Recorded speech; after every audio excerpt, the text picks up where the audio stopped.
A paz do seu irmãos, que bom nós estarmos juntos mais uma vez. Eu sou o pastor Emerson e é sempre bom estar com vocês aqui na nossa Escola Bíblica Online.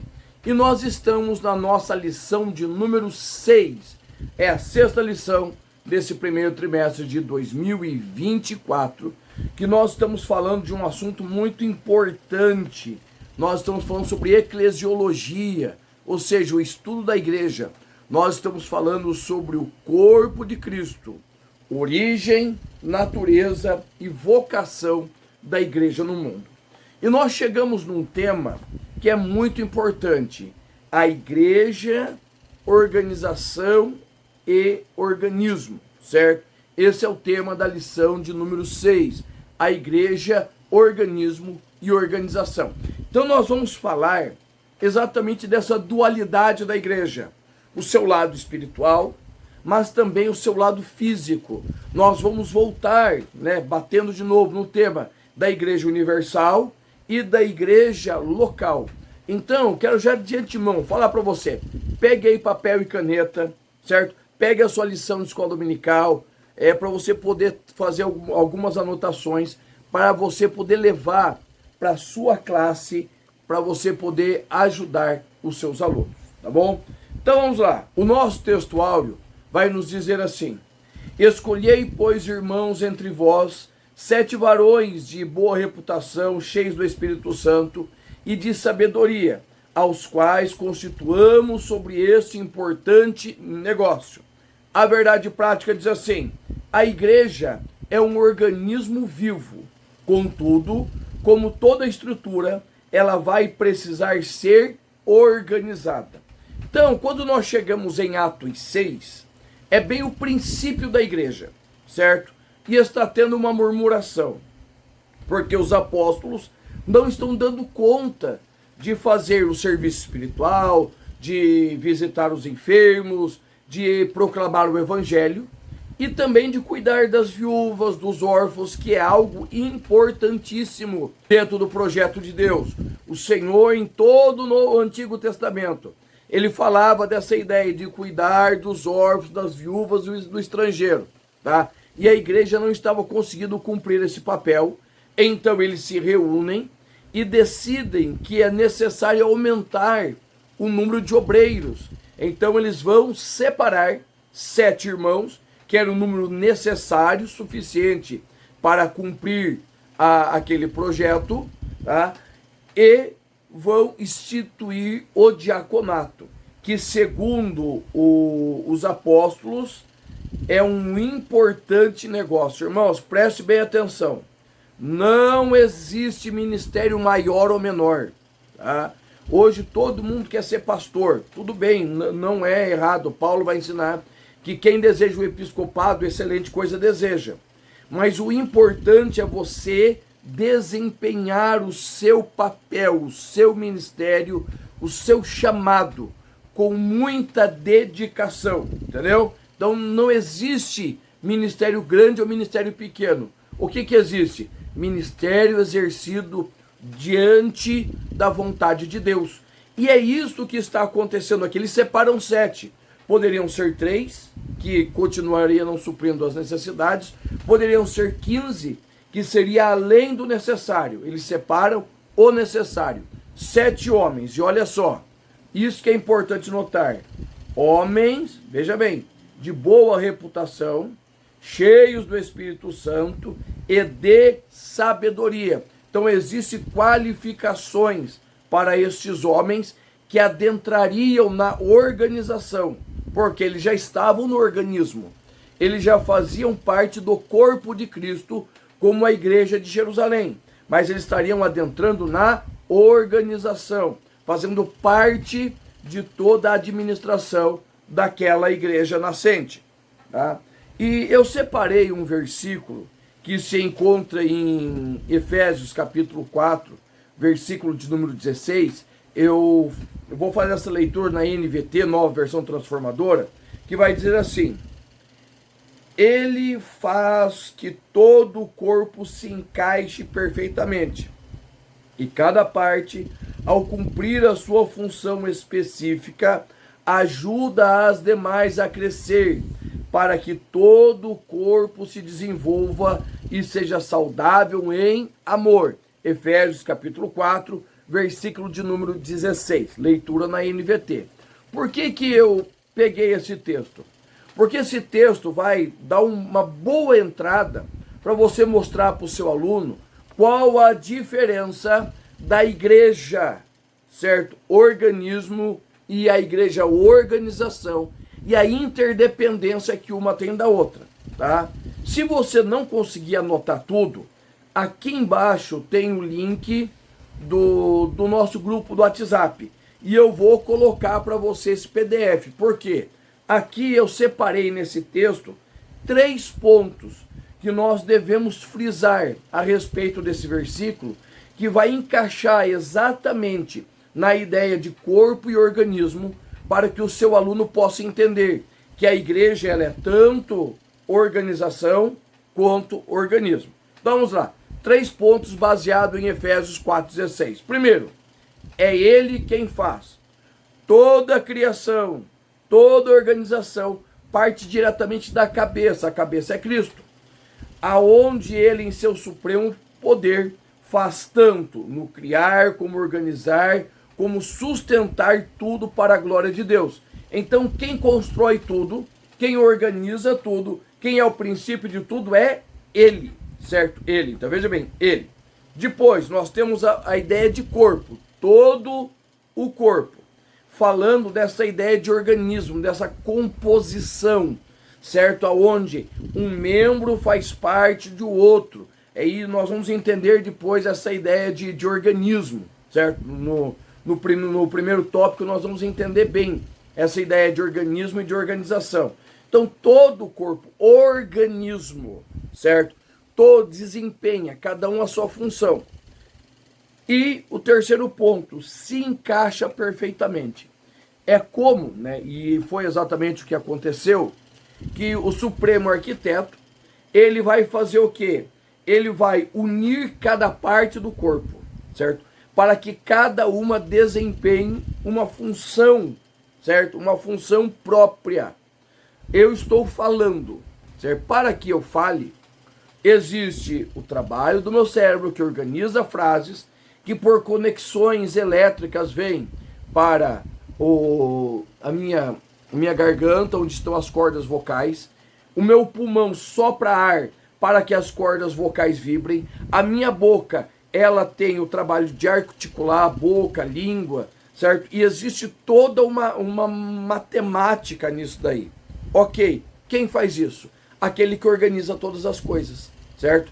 Todas as coisas são organizadas por ele, ou seja, ele faz um corpo e ele pega esse corpo e organiza esse corpo.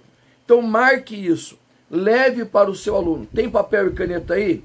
Se tiver, marca. Ah, não consegui pegar, volta o vídeo. Ah, não quero voltar o vídeo. Vai lá na descrição, pega o link do nosso grupo, certo? E eu passo o PDF para você dessa lição. São 9 páginas, certo? 9 páginas que tem muita coisa para enriquecer ali a sua vida. E aproveita e já se inscreve. Nós somos o quê? Nós fazemos parte do corpo. Eu te abençoo, você me abençoa. Então me abençoe se inscrevendo aqui no canal, divulgando o nosso canal, deixando o seu like, deixa o seu comentário, certo? Comenta aí o que você está achando das aulas, né? Comenta aí se você quer. Eu posso ir na tua igreja, certo? Eu posso ir na tua igreja. Manda uma mensaginha para mim, aí tem meu WhatsApp aqui. Nós vamos aí ministrar a aula juntos com você. Ia ser top demais. A introdução da nossa lição vai dizer assim: nessa lição vamos compreender a igreja como organismo e organização. Veremos que não existe função sem forma, nem organismo sem organização. Isto nos ajudará a evitar os extremos. Uma igreja sem nenhum tipo de liderança visível, ou uma igreja estruturada em um institucionalismo rígido que acaba por sacrificá-la. Ou seja, por que nós precisamos compreender a igreja como organismo e organização? Para nós podermos ter um meio termo, certo? Hoje nós estamos vivendo 2 extremos muito grandes e perigosos. Uma igreja que não se submete a ninguém, e por outro lado, uma igreja que ela está totalmente engessada e nem o Espírito Santo está tendo condições de falar e trabalhar dentro dela. Então, irmãos, é importante que você frise muito para o seu aluno que a igreja, ela é tanto um organismo, ela é viva, como ela é uma organização.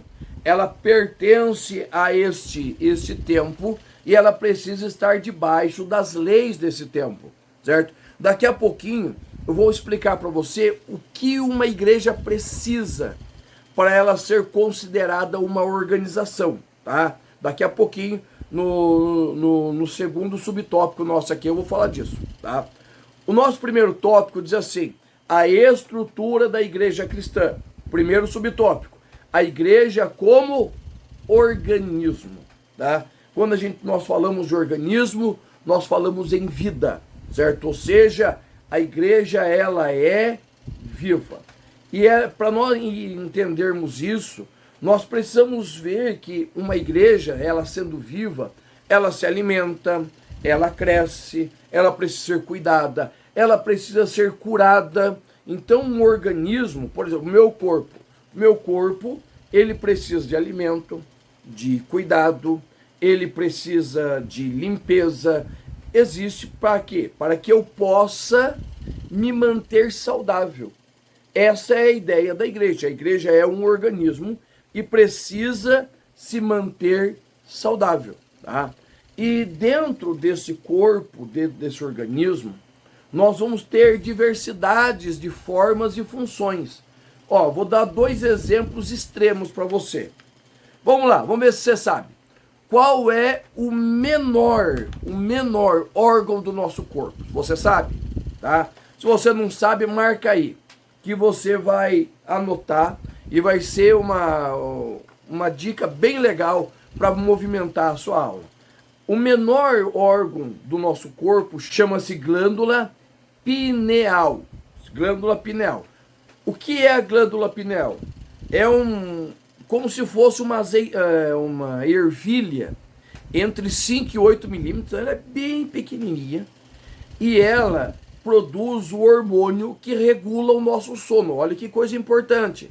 Ela, muito pequenininha, de 5 a 8 milímetros, menos de 1 centímetro, ela é uma glândula que regula o nosso sono. Aonde ela está? Ela está bem aqui, no meio do nosso cérebro. Ela está bem próximo do centro do nosso cérebro. Então ela fica lá escondidinha, debaixo do cabelo, calota craniana, né, a meninge, ela está lá embaixo. E ela regula todo o nosso sono. E nós sabemos o quanto o sono é importante para nós. Ele organiza pensamento, ele descansa o nosso corpo, ele nos restaura para que nós possamos reiniciar um novo dia. Tá, esse é o menor órgão. E qual o maior órgão do corpo? Você sabe? Pergunta para os teus alunos, antes de você falar, pergunta, qual o menor órgão? Qual o maior órgão? E você vai ver que vai dar uma agitaçãozinha legal dentro da classe, mas não deixa fugir muito a sua aula. O maior órgão é esse daqui, ó, a nossa pele, certo? A nossa pele é o maior órgão do nosso corpo. Um ser humano mediano, estatura, vamos dizer assim, normal como brasileiro, 1,65, 1,75 mais ou menos aí, certo? Essa é mais ou menos a altura média do brasileiro. Ele tem praticamente 2 metros quadrados de pele, certo? 2 metros quadrados, ele é como se fosse quase uma cama de casal de pele, certo? Então veja bem, é muita coisa, é muita coisa.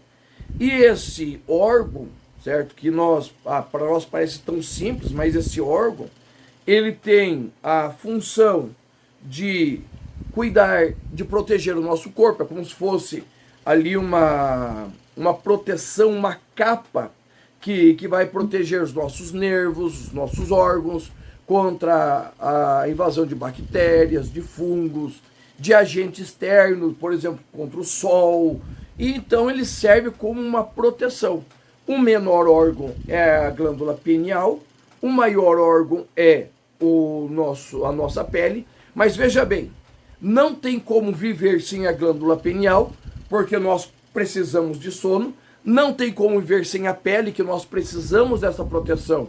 Então, seja menor, seja a maior, todas elas estão em perfeita sintonia. Uma não tem a necessidade de substituir a outra. Então é importante, quando você colocar para os teus alunos, certo? Colocar essa ideia que não existe um crente maior, outro menor. Ah, o fulano é pastor, ele é... Não, irmãos, bem pelo contrário. Bem pelo contrário. Em tese, o pastor é menor, certo? Em tese, o pastor é o menor de todos, deve ser o menor de todos, porque ele serve a todos. Então, quando você vai falar do corpo como organismo, você vai falar do quê? De uma junção de órgãos, certo? Que funcionam ali num perfeito sincronismo para que haja vida, certo? Para que haja vida. Veja bem, quando, por exemplo, a pessoa está com algum órgão que está com um problema, a pessoa com fígado tem hepatite, pessoas que sofrem do rim, muitas vezes precisa fazer hemodiálise, pessoas que sofrem do coração. Então, todas as vezes que um órgão ele sofre, automaticamente todos os outros sofrem. Por exemplo, a glândula pineal. Muitas vezes existem pessoas que não produzem o hormônio suficiente do sono. Então eles precisam tomar medicamento para que possa induzir ao sono. Então, a igreja como organismo, ela é viva. E ela vai um órgão auxiliando ao outro. A igreja, como corpo de Cristo, é um organismo. E ela é viva, aonde um membro faz parte do outro. Um rim não é simplesmente um rim, é um aglomerado de células, certo? Que vão formar um rim. O rim, ele não é não é uma única peça. Ele é um aglomerado de células que, reunidas, vão ter a função de filtrar, certo? Ser o filtro. Então, veja bem, então nós temos aí uma série de funções dentro do organismo. Dentro da organização, não é diferente, porque a palavra organização é utilizada para se referir à ação ou efeito de organizar, organizar-se. Por outro lado, designa como termo da organização aquele sistema desenhado para atingir satisfatoriamente determinados objetivos ou metas. No entanto, esses sistemas podem, às vezes, estar formados por outros subsistemas relacionados que cumprem uma função específica. Por exemplo, nós somos corpo de Cristo, tá? Mas nós estamos ligados um ao outro. Eu preciso de você, certo? Vamos falar de YouTube. Eu preciso de você que me assiste, você que se inscreve, você que me indica compartilhando. E você precisa de mim e de outros professores que estão te ajudando com a sua matéria da escola bíblica. Então, a organização, ela vai fazer uma sequência aonde o final dela é o objetivo alcançado. Por exemplo, nós temos a igreja como organização. Qual é o objetivo final da igreja? Levar o mundo a Cristo. Como nós faremos isto? Nós faremos isto através da nossa disposição, olha só, através da nossa disposição em cumprir o ID do Senhor. Aí entra a organização. Ela vai preparar folhetos, vai marcar cultos, vai marcar trabalhos evangelísticos. Quando necessário, separa e envia ou traz missionários. Então isso faz parte da organização. Então a igreja como organização vai falar de um crente unido ao outro. E o que a igreja precisa para ser uma organização, certo? Organização é algo terreno, tá? Entenda bem. Quando nós formos arrebatados, nós não teremos a organização da igreja, mas com certeza nós continuaremos com a organização celestial. Porque se você ler a Bíblia com muito carinho, você vai ver que existe hierarquia dos anjos, existe toda uma organização também no céu. Então vamos lá. Para que uma igreja seja uma igreja, primeiro, ela precisa de um CNPJ, precisa de um estatuto, certo? O que é o estatuto? O estatuto conta quem ela é, o que ela faz, o que pode fazer dentro dessa igreja, o que não pode fazer dentro dessa igreja. Vai falar do sistema de governo desta igreja, certo? Ah, quem é presidente, se tem presidente, não tem presidente. Nós vamos falar isso daqui a pouco, no tópico 3. Então nós vamos falar o tipo de governo dessa igreja. O que mais? Ela vai precisar de uma sede aonde esta igreja está, certo? Vai precisar de membros, de obreiros, tudo isso para colocar esta igreja, certo? Esta denominação, vamos colocar assim, como sendo uma representante do reino de Deus. Porque o reino de Deus não é desorganizado. O nosso Deus é um Deus organizado. Jesus, as 2 vezes que multiplicou pão, mandou que os irmãos sentassem em grupos de 50, de 100, para quê? Para que o trabalho pudesse ser executado. Então a igreja, como organização, ela precisa estar de acordo com aquilo que pede a Constituição brasileira, tá? Se uma igreja não estiver organizada como ela deve, ela é uma igreja clandestina e ela não está cumprindo o seu papel. O papel da igreja é ser exemplo, certo? O papel da igreja é ser exemplo. Então nós precisamos, irmãos, que haja uma organização. Daí você vai ter o pastor presidente, que é o responsável legal pela igreja. Aí você vai ter vice-presidente, primeiro, segundo vice, primeiro, segundo secretário, primeiro e segundo tesoureiro. Vai ter uma comissão de contas. Por exemplo, aqui na minha cidade, o nosso pastor presidente é o pastor Edis Polini. Ele já está aqui conosco há 33 anos. Nosso vice-presidente é o pastor João de Souza. Primeiro secretário sou eu, pastor Emerson Santos. Segundo secretário é o presbítero Eldo. Primeiro tesoureiro é o pastor Juarez. Segundo tesoureiro é o diácono Miguel. Então nós temos uma organização, certo? E essa organização, por exemplo, pastor Edis, que é o nosso pastor presidente, eu, que sou o primeiro secretário, e o pastor Juarez, que é o primeiro tesoureiro, nós respondemos juridicamente pela igreja, tá? Se alguma coisa acontecer e alguém tiver que ser preso, seremos nós 3. Por quê? Porque nós fazemos parte da diretoria. Pastor presidente, primeiro tesoureiro, primeiro secretário, são aqueles que respondem juridicamente pela igreja, entendeu? Então é muito importante nós termos esta visão, entendermos, irmãos, que é necessário que haja esta organização para que o reino se desenvolva. E no nosso subtópico 3, nós falamos sobre organismo e organização, tá? E nós precisamos pegar um ponto aí, certo? Se você puder gastar um pouquinho mais de tempo nesse tópico, para explicar para os seus alunos por quê. Nós já tínhamos isso antes da pandemia. A ideia de não haver a necessidade de estar ligado a uma igreja para ser um cristão verdadeiro, certo?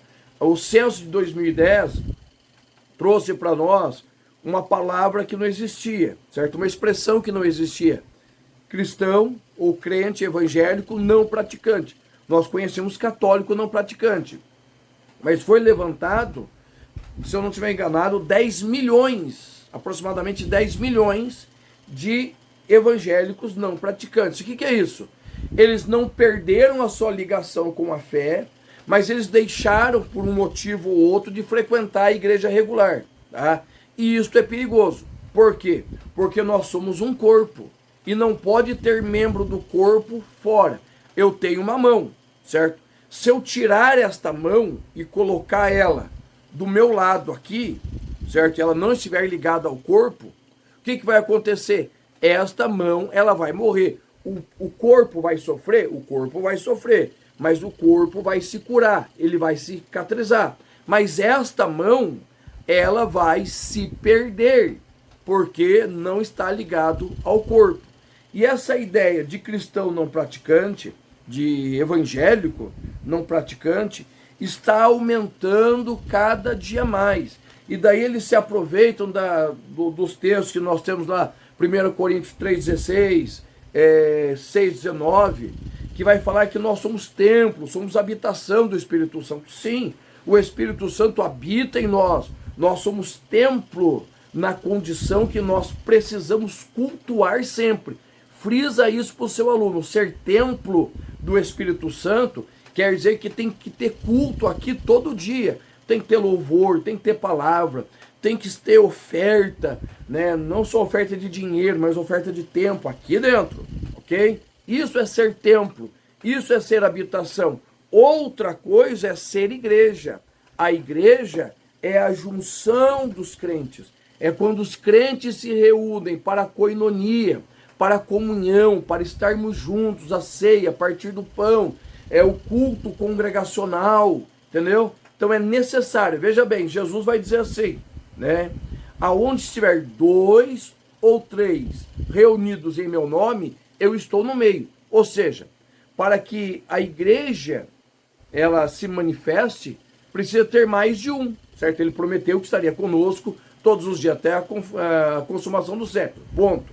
Mas ele deixou bem claro que para ser igreja, para ele estar no meio, precisa ter mais de um, 2, 3, uma multidão, certo? Reunindo para ouvir a palavra dele. Então pega o seu aluno e fala para ele essa necessidade de estar ligado, estar no culto.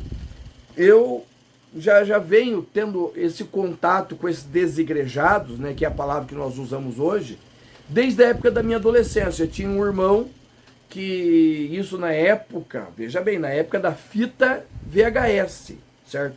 Fita VHS, para quem não sabe, né, os mais novos, era aquelas fitas que se colocava videocassete e passava. Não era uma fita, agora eu não tenho uma aqui, mas é uma fita cassete.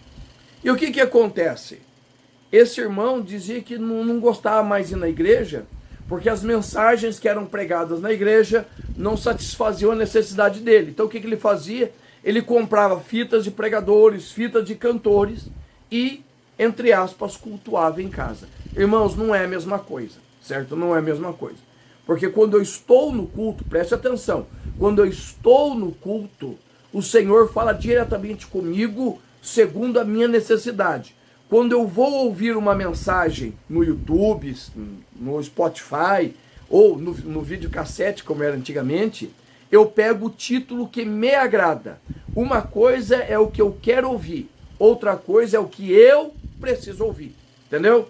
Então, frisa isso para o teu aluno. O segundo ponto vai falar sobre igreja, um organismo vivo e organizado, tá? Então nós vamos falar de 2 aspectos da igreja. Um é o seu aspecto local e outro é o seu aspecto universal, certo? E antes disso, deixa a sua inscrição aqui, se inscreve no canal, nos ajuda aqui no YouTube, deixa a sua mensagem, conta para mim. Você tem encontrado muito desigrejado por aí? Como que está na sua igreja? O pessoal está partindo para o culto online? Como está a frequência dentro da sua igreja? Vamos lá. Tópico 2. Igreja, um organismo vivo e organizado.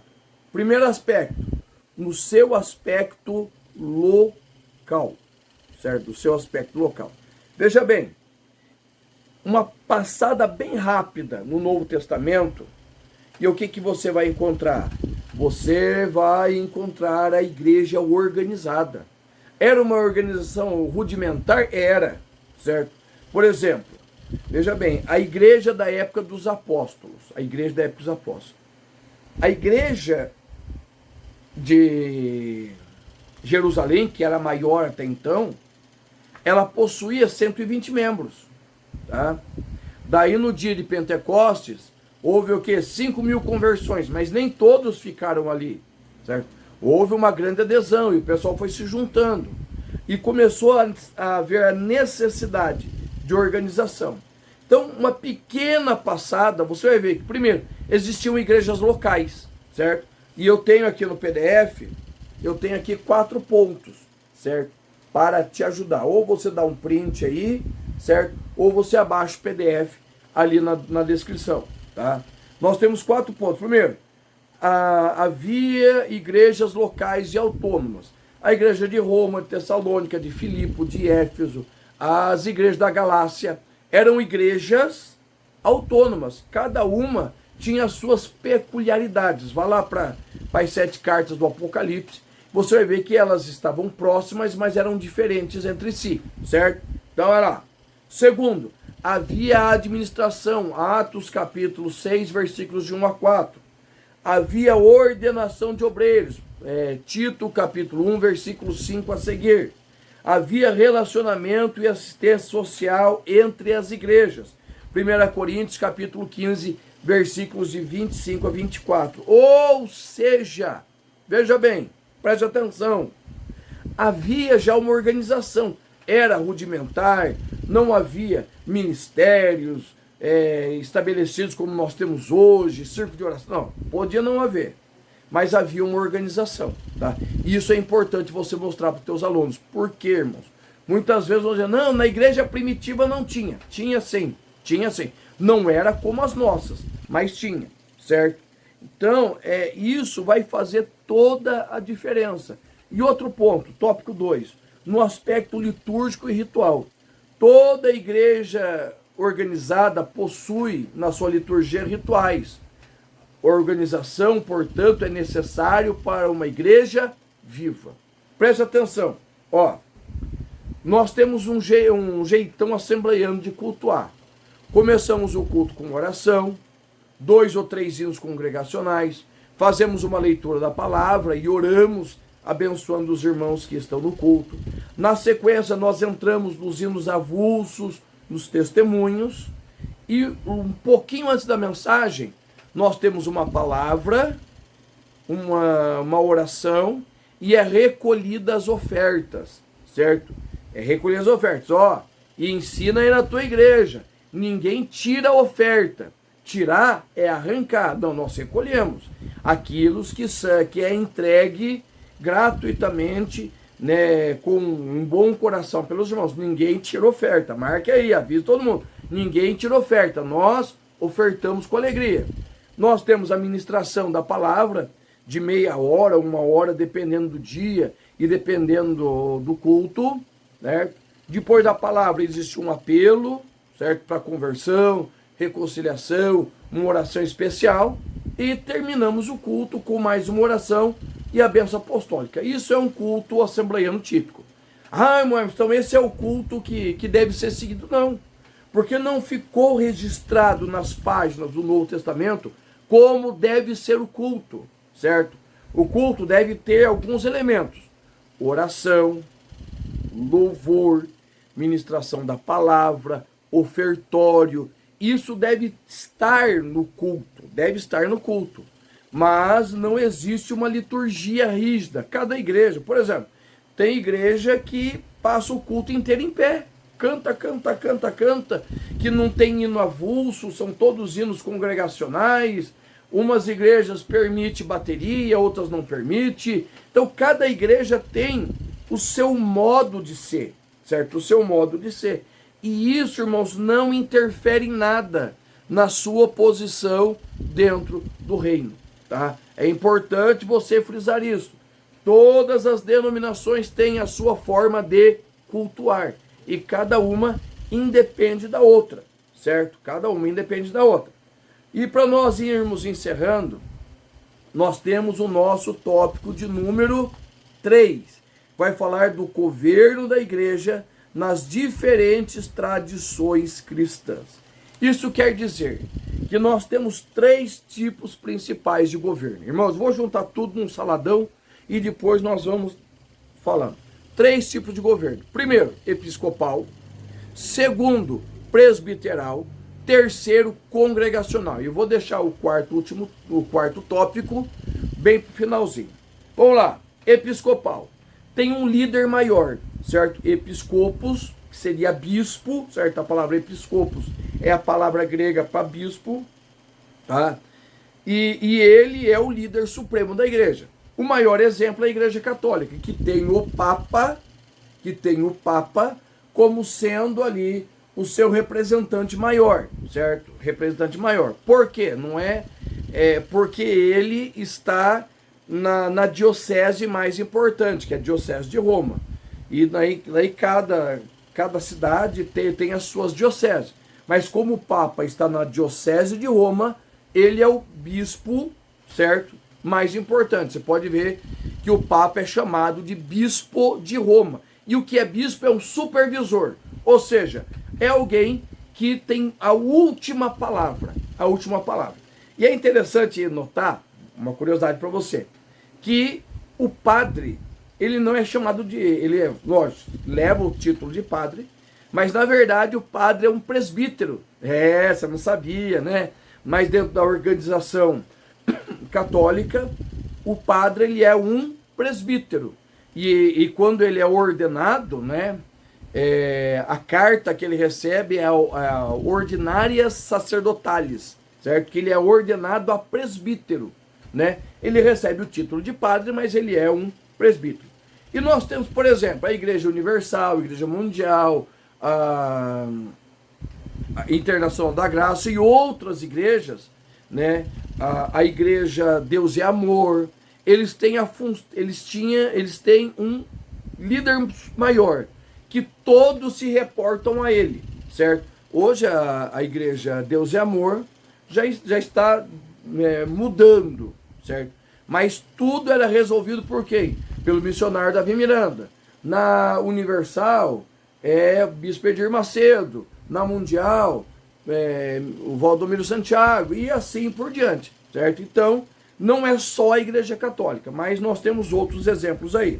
Quando nós falamos da presbiteral, no modo presbiteral, nós falamos que existe um colegiado de presbíteros. Quem são esses presbíteros? São pessoas da comunidade dentro daquela denominação, que são eleitos, veja bem, eleitos, segundo Atos 14, pela congregação, e eles vão tomar as decisões. Eles têm um pastor, esse pastor fica, vamos dizer assim, com a área espiritual, e esses presbíteros com a área material. Então, esse pastor vai pregar, vai visitar, vai ensinar, enquanto esses presbíteros, que é um colegiado eleito pela congregação, certo? Que vai administrar. Por outro lado, os congregacionais, eles não vão eleger presbíteros, mas é em votação na congregação. A congregação vota e são tomadas as decisões. Eles têm pastor? Tem pastor também, mas o pastor também ele segue mais aquela área espiritual. Ele tem um peso maior no seu voto? Tem, mas ele não decide sozinho, certo? E, por exemplo, tanto no presbiteral quanto no congregacional, os pastores são admitidos e são demitidos, e exatamente essa palavra, demitidos, em concílio pelo seu presbitério ou pela congregação, tá? Isso quer dizer que a congregação ela pode trocar de pastor, né? O presbitério pode trocar de pastor sempre que lhe apraz ou seja necessário, tá bom? E nós temos o último tópico nosso, que vai falar sobre o sistema de governo da nossa igreja. O sistema de governo assembleiano é um sistema misto, que vai juntar o episcopal, que é a figura do pastor presidente, e vai pegar o congregacional, que fala da congregação que se une. Tá? Logicamente, o pastor presidente ele tem um peso maior na sua decisão, certo? O seu peso de palavra, de orientação é muito importante, certo? Então o peso dele é maior, mas nós temos uma congregação também, que influencia direta ou indiretamente nas decisões desse presidente, tá? Então o presidente ele tem um voto que se ele falar vou fazer, mas ele precisa se respaldar com a congregação. Então o nosso sistema é um sistema misto, episcopal e congregacional. Congregacional porque os nossos pais na fé, os nossos primeiros missionários, eles eram batistas. Então eles trazem esse peso da congregação, certo? Então nós estamos encerrando por aqui. E pensando na nossa conclusão, nós precisamos entender o seguinte, que independente qual seja o sistema de governo, tá? tá? Qual seja o sistema de governo. A cabeça é Cristo. E Cristo comanda e conduz todo o corpo. Entendeu? Então frisa isso para os seus alunos, coloca isso no coração deles, eu tenho certeza que será uma bênção em nome de Jesus.